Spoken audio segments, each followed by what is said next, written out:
क्या होगा जब एक बच्चे को जन्म से ही सिखाया जाए कि वो किसी महान नेता का अवतार है? जब एक दादा अपने पोते को एमजी रामचंद्रन का आत्मा मानकर पाले और फिर वो बच्चा बड़ा होकर एक भ्रष्ट पुलिस ऑफिसर बन जाए। आज मैं सुनाने जा रहा हूं वाह वाथियार की मजेदार और प्रेरणादायक कहानी, जहां 1987 में पैदा हुआ रामेश्वरन यानी रामू अपने अंदर दो व्यक्तित्व लेकर जीता है। एक है भ्रष्ट पुलिस ऑफिसर और दूसरा है वाथियार, वो सुपर हीरो जो एमजीआर की तरह गरीबों की मदद करता है। यह कहानी है नायकत्व की, भ्रष्टाचार की और उस लड़ाई की जो अपने अंदर के अच्छे बुरे से लड़नी पड़ती है। तो चलिए चलते हैं मासिला शहर में, जहां एक सुपर हीरो का जन्म होने वाला है। कहानी शुरू होती है 1987 से। मासिला नाम का एक काल्पनिक शहर। यहां रहता है एक बुजुर्ग इंसान जिसे सब थाथा दादा कहते हैं। थाथा एमजीआर के सबसे बड़े फैन हैं। एमजीआर यानी एमजी रामचंद्रन तमिलनाडु के महान अभिनेता, नेता और पूर्व मुख्यमंत्री। लोग उन्हें प्यार से वाथियार गुरु / नेता बुलाते थे। थाथा के लिए एमजीआर सिर्फ एक नेता नहीं है, वो भगवान है। एमजीआर ने गरीबों की मदद की, न्याय के लिए लड़े, हमेशा सही काम किए।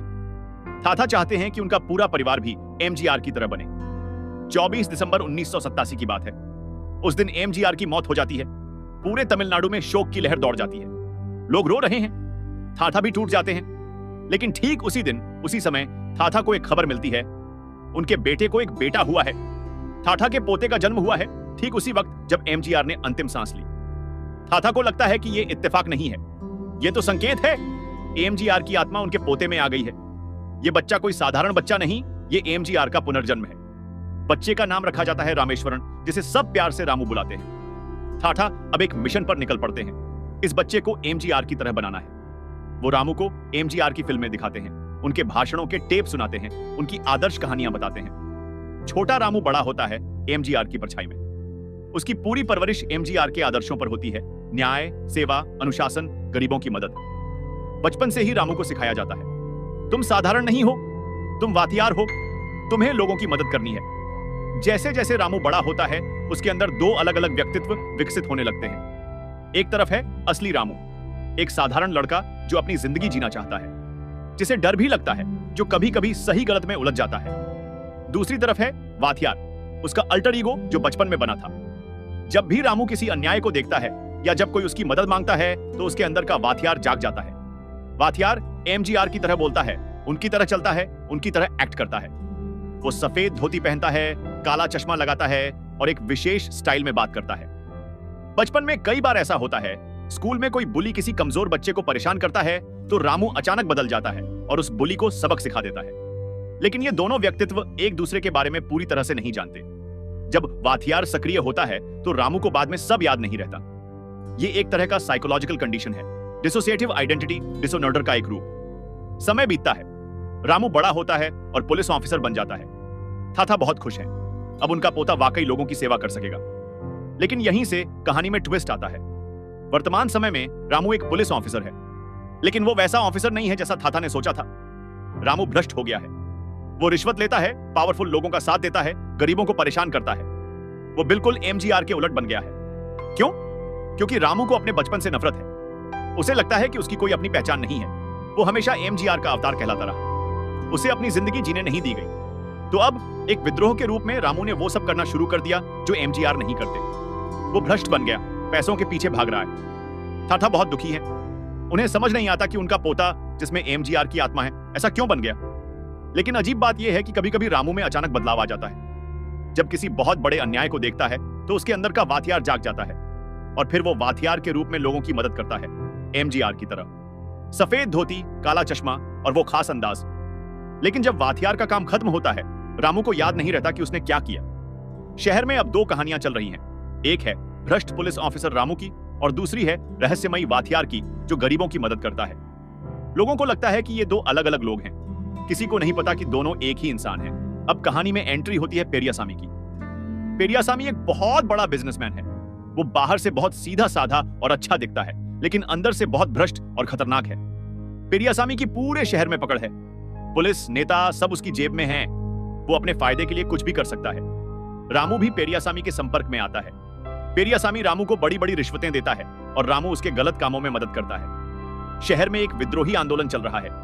गरीब मजदूर और किसान पेरियासामी के खिलाफ प्रोटेस्ट कर रहे हैं क्योंकि वो उन्हें शोषित कर रहा है। इस आंदोलन को चलाने वाले दो लोग हैं। वू, एक युवा क्रांतिकारी नेता जो लोगों को इकट्ठा कर रहा है। मंजल मुगम, एक रहस्यमयी लीडर जो छुपकर काम करता है। पेरियासामी इस आंदोलन को कुचलना चाहता है। वो रामू को आदेश देता है कि प्रोटेस्टरों पर सख्ती करो।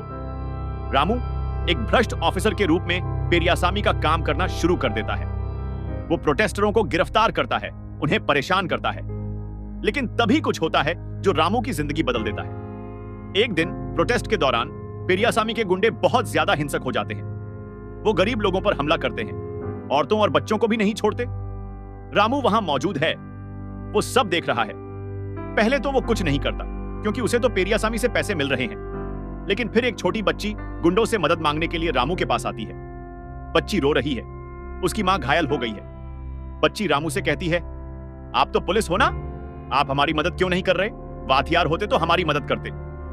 ये शब्द सुनकर रामू के अंदर कुछ टूट जाता है। वाथियार शब्द सुनते ही उसके दिमाग में बचपन की यादें आ जाती हैं। ठाठा की बातें, एमजीआर की शिक्षाएं, सब कुछ याद आ जाता है। और फिर अचानक रामू में बदलाव आता है। उसकी आंखों में एक अलग चमक आ जाती है। उसका पूरा व्यक्तित्व बदल जाता है। वाथियार जाग गया है। अब रामू की जगह वाथियार सक्रिय हो जाता है। वो अपने पुलिस यूनिफॉर्म को फाड़ देता है। अंदर से उसने सफेद धोती पहनी हुई है, काला चश्मा लगा लेता है। और फिर शुरू होती है वाथियार की एंट्री एमजीआर स्टाइल में। बैकग्राउंड में दमदार म्यूजिक बजता है। लोग हैरान हैं कि ये क्या हो रहा है। वाथियार अब गुंडों से लड़ता है, एक एक करके सबको हराता है। एमजीआर की तरह डायलॉग बोलता है, उनकी तरह एक्शन करता है। लोगों को लगता है कि कोई सुपर हीरो आ गया है। वो वाथियार की जय जयकार करने लगते हैं। लेकिन ये सब देखकर पेरियासामी बहुत गुस्सा होता है।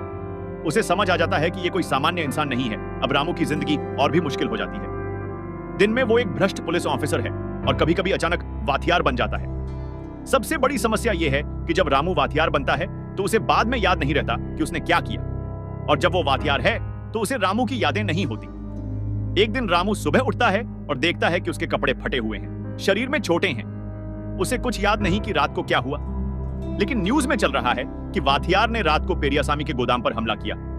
रामू घबरा जाता है। क्या वो सच में वाथियार है? लेकिन कैसे? ठाठा को शक होने लगता है। वो रामू को ध्यान से देखते हैं। उन्हें लगता है कि शायद उनका पोता सच में एमजीआर का अवतार है, लेकिन किसी कारण से वो दोहरी जिंदगी जी रहा है। इधर पेरियासामी रामू पर शक करने लगता है। उसे लगता है कि रामू और वाथियार के बीच कोई कनेक्शन है। पेरियासामी अपने लोगों को रामू पर नजर रखने के लिए कहता है।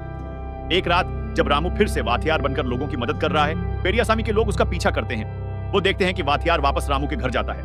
अब पेरियासामी को पक्का हो जाता है, रामू ही वाथियार है। अब पेरियासामी एक बड़ी साजिश रचता है। वो ठाठा को किडनैप कर लेता है। वो रामू को धमकी देता है, अगर तुम वाथियार बनकर मेरे काम में दखल देते रहोगे तो मैं तुम्हारे दादा को मार दूंगा। रामू टूट जाता है। उसे अब समझ आ गया है कि वो ही वाथियार है। उसके अंदर दो व्यक्तित्व हैं, एक कमजोर और भ्रष्ट रामू और एक बहादुर वाथियार। रामू को फैसला करना है, क्या वो अपने दादा को बचाएगा या फिर वाथियार बनकर लोगों की मदद करेगा। इस मुश्किल समय में रामू को ठाठा की बातें याद आती हैं। ठाठा हमेशा कहते थे, नायक वो नहीं जो सिर्फ अपनों की रक्षा करे, नायक वो है जो सबकी रक्षा करे। रामू अब फैसला करता है। वो अपने डर को, अपने भ्रष्टाचार को, सब कुछ पीछे छोड़ देता है। वो खुद को वाथियार में बदलने की कोशिश करता है। पहले तो कुछ नहीं होता, लेकिन फिर वो एमजीआर की तस्वीर देखता है, उनके डायलॉग सुनता है और खुद को याद दिलाता है कि वो क्यों वाथियार बना था। और फिर पहली बार रामू जानबूझकर खुद को वाथियार में बदल देता है। अब ये दो अलग व्यक्तित्व नहीं रहे। अब रामू और वाथियार एक हो गए हैं। अब शुरू होती है आखिरी लड़ाई। रामू स्लैश वाथियार पेरियासामी के ठिकाने पर हमला करता है। एक दमदार एक्शन सीन होता है, एमजीआर स्टाइल में, लेकिन मॉडर्न फ्लेवर के साथ। वो पेरियासामी के सभी गुंडों को हराता है, ठाठा को बचा लेता है और आखिर में पेरियासामी से आमना सामना होता है। पेरियासामी कहता है, तुम सोचते हो तुम नायक हो, तुम तो सिर्फ एक पागल हो जो खुद को एमजीआर समझता है। लेकिन वाथियार जवाब देता है, नहीं, मैं एमजीआर नहीं हूं, मैं रामू हूं। लेकिन मैंने एमजीआर की शिक्षाओं को अपनाया है और अब मैं उन्हीं शिक्षाओं के साथ गलत के खिलाफ लड़ूंगा। आखिर में वाथियार पेरियासामी को हरा देता है। पुलिस आती है और पेरियासामी को गिरफ्तार कर लेती है। पेरियासामी की गिरफ्तारी के बाद पूरे शहर में खुशी की लहर दौड़ जाती है। लोग वाथियार की जय जयकार करते हैं। रामू अब एक बदला हुआ इंसान है। उसे अपनी पहचान मिल गई है। वो न तो पूरी तरह से एमजीआर बनना चाहता है, न ही एक भ्रष्ट ऑफिसर रहना चाहता है। वो अपनी खुद की पहचान बनाना चाहता है, लेकिन एमजीआर के आदर्शों के साथ। ठाठा बहुत खुश है। उन्होंने अपने पोते को एमजीआर नहीं बल्कि एक अच्छा इंसान बनते देखा। फिल्म का आखिरी सीन दिखाता है कि रामू अब एक ईमानदार पुलिस ऑफिसर के रूप में काम कर रहा है। जब भी जरूरत होती है वो वाथियार बनकर लोगों की मदद करता है। लेकिन अब ये दो अलग व्यक्तित्व नहीं है, ये एक ही इंसान के दो पहलू हैं। वॉइस ओवर में रामू कहता है, नायक कोई अलौकिक शक्ति नहीं होती, नायक वो मानसिकता है जो गलत के खिलाफ लड़ने की हिम्मत रखती है। ये थी वीआ वाथियार की पूरी कहानी। एक ऐसी फिल्म जो सिखाती है कि हर इंसान के अंदर एक नायक छुपा होता है, बस उसे जगाने की जरूरत है। एमजीआर जैसे महान नेताओं की विरासत को आगे बढ़ाने का मतलब है उनकी नकल करना नहीं, बल्कि उनके आदर्शों को अपनाना। रामू की यात्रा हमें बताती है कि भले ही हम कभी गलत रास्ते पर चले जाएं, लेकिन हमारे अंदर की अच्छाई हमेशा वापस आने का रास्ता दिखाती है। और सबसे बड़ी बात, सुपर हीरो बनने के लिए किसी और ग्रह से आने की जरूरत नहीं, सिर्फ सही करने की हिम्मत चाहिए। वाथियार आ रहे हैं और वो हम सबके अंदर हैं।